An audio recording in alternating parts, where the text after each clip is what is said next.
Megastar Chiranjeevi పేరు వింటేనే fans పూనకాలతో ఊగిపోతారు. 80s generation కే కాదు, ప్రజెంట్ జనరేషన్ కు కూడా మెగాస్టార్ అంటే పిచ్చి. స్వయం కృషితో తను ఫిలిం ఇండస్ట్రీలో ఎదిగిన విధానం అందరికీ స్ఫూర్తిదాయకంగా ఉంటుంది.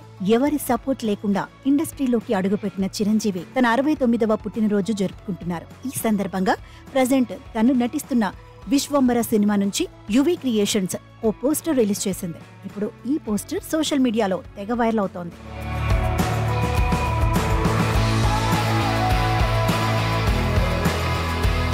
విశ్వంబర సినిమా నుంచి రిలీజ్ అయిన ఆ పోస్టర్లో చిరంజీవి రగిలే అగ్గిరవ్వలా కనిపిస్తున్నాడు. కొండ పర్వతంపై ఓ చేతిలో త్రినేత్రుని త్రిశూలం పట్టుకొని కనిపించిన తీరు అందరిలోనూ సినిమా పట్ల ఈగర్నెస్ క్రియేట్ చేస్తోంది.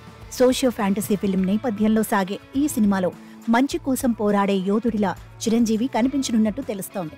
కారు చీకట్లను చీల్చుకుంటూ దుష్టశక్తులను తరిమే వీరుడిలా కనిపిస్తున్న చిరంజీవిని చూస్తుంటే జగదేక వీరుడు అతిలోక సుందరి సినిమాలోని చిరంజీవి గుర్తుకొస్తున్నాడు. ఆ కథ కూడా ఇదే నేపథ్యం ఉన్న కథగా తెరకెక్కి సినిమా చరిత్రలో చెరగని ముద్ర వేసింది.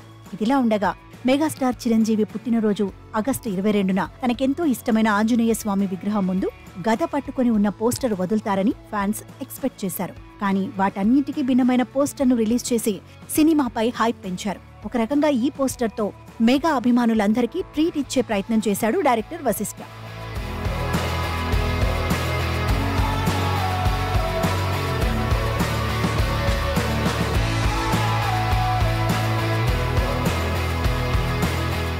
అయితే గతేడాది చిరంజీవి పుట్టినరోజున అనౌన్స్ అయిన ఈ సినిమాలో త్రిష, మీనాక్షి చౌదరి, ఆశికా రంగనాథ్ కీలక పాత్రలు పోషిస్తున్నారు. ఎంఎం కీరవాణి సంగీతం అందించబోతున్న ఈ సినిమాకి చోటా కే నాయుడు సినిమాటోగ్రాఫర్ గా వ్యవహరిస్తున్నారు. సుమారు 200 కోట్ల రూపాయల బడ్జెట్ తో ఈ సినిమాని సోషియో ఫ్యాంటసీ ఫిలిం గా ప్రేక్షకుల ముందుకు తీసుకొచ్చే ప్రయత్నం చేస్తున్నారు. ఈ సినిమాతో జగదేక వీరుడు అతిలోక సుందరి సినిమాను ప్రేక్షకులకు గుర్తు చేసి మూవీ లవర్స్ ను మెగాస్టార్ చిరంజీవి మెస్మరైజ్ చేస్తాడో లేదో చూడాలి.